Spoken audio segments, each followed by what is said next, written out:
భూమి యాజమాన్య హక్కు చట్టానికి సంబంధించి మీ అభిప్రాయం? నా పేరు విజయరాజ్ కుమార్, గుంటూరు బార్ అసోసియేషన్ ట్రెజరర్ని. ప్రస్తుతం గత ఏడాది ప్రభుత్వం తీసుకొచ్చిన 27-23 ల్యాండ్ టైటిలింగ్ యాక్ట్ చట్టం గురించి ప్రభుత్వం చెప్తున్న వాదన ఏంటంటే, అనేక భూ సమస్యలు, వివాదాలు, హక్కుల గురించి పెండింగ్లో ఉంటున్నాయి కాబట్టి వాటిని సత్వరమే పరిష్కరించడం కోసం ప్రస్తుతం ఉన్న చట్టాలు సక్రమంగా లేవు కాబట్టి ఈ చట్టం తీసుకొచ్చి ప్రజలకు పూర్తి భరోసా హక్కును మేము కల్పిస్తామని చెప్తుంది. అది పూర్తి అవాస్తవం. ఎందుకంటే గతంలో ఉన్న చట్టాలు ఏవి కూడా అన్నీ కూడా ఏదైనా వివాదం వస్తే కోర్టు పరిధిలోకి వస్తాయి. కానీ కొత్త చట్టం వల్ల వాటిని సివిల్ కోర్టు పరిధిలోంచి తీసేయడం పెద్ద బ్లండర్ మిస్టేక్ ఒకటి.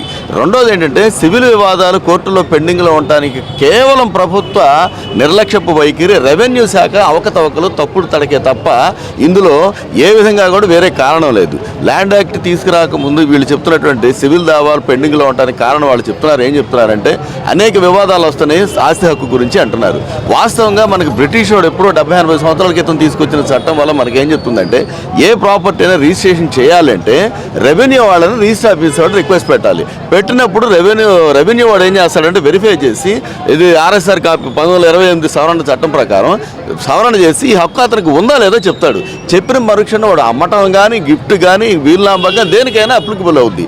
అలా చేసిన తర్వాత దాన్ని వెంటనే సర్క్యులేట్ చేస్తాడు ఎలక్ట్రికల్ డిపార్ట్మెంట్ వాడికి, పంచాయతీ వాడికి, అందరికీ సర్క్యులేట్ చేసిన తర్వాత అసలు ఆ సర్వే నెంబర్లో ఆ ప్రాపర్టీ ఎవరిది అనేది ప్రపంచవ్యాప్తంగా ఆ ఒక్క వ్యక్తికే హక్కు కలిగి ఉంటుంది. కాబట్టి అక్కడ మిస్లీడింగ్ ఉండదు, ఏమి అవకతవకలు ఉన్నాయంటే ఇవన్నీ ప్రభుత్వం చేయాల్సిన పనులు. ఆ పని ప్రభుత్వం చేయకపోవటం వల్ల, రెవెన్యూ వాళ్ళు చేసే దుర్మార్గాల వల్ల అవి రకరకాల వ్యక్తుల పేర్ల మీద 10 ఎకరాలు ఉంటే 30 ఎకరాలు చూపిస్తుంది. ఇక్కడ ఇవన్నీ అవకతవకలు కేవలం రెవెన్యూ వాళ్ళు చేస్తున్న పనులు. వాటిని సరిచేయాల్సిన బాధ్యత ప్రభుత్వానికి. ఆ పని ప్రభుత్వం చేయకుండా ఇవాళ ఉన్నటువంటి పరిస్థితి ఏంటంటే, ఎవడన్నా ప్రాపర్టీ కొన్నాడంటే ఎలక్ట్రికల్ డిపార్ట్మెంట్లో బిల్లు కూడా ఇడే చేంజ్ చేసుకోవాలి. కానీ బ్రిటిష్ వాళ్ళు చెప్పిన ప్రకారం నువ్వు చేయాల్సిన పనిలే, అది 10 రోజుల్లో మొత్తం మ్యుటేషన్స్ అన్నీ వెళ్ళిపోతాయి.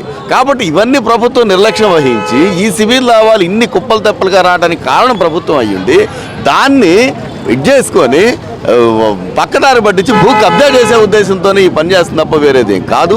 ఇదే చట్టం అమల్లోకి వస్తే చాలా దుర్మార్గాలు జరుగుతాయి, ప్రజల ఆస్తి హక్కుల మీద గొడవలు జరుగుతాయి, క్లారిటీ ఉండదు, రెవెన్యూ వాళ్ళ కాళ్ళు పట్టుకుని ఏలాడబడే పరిస్థితి వస్తుంది.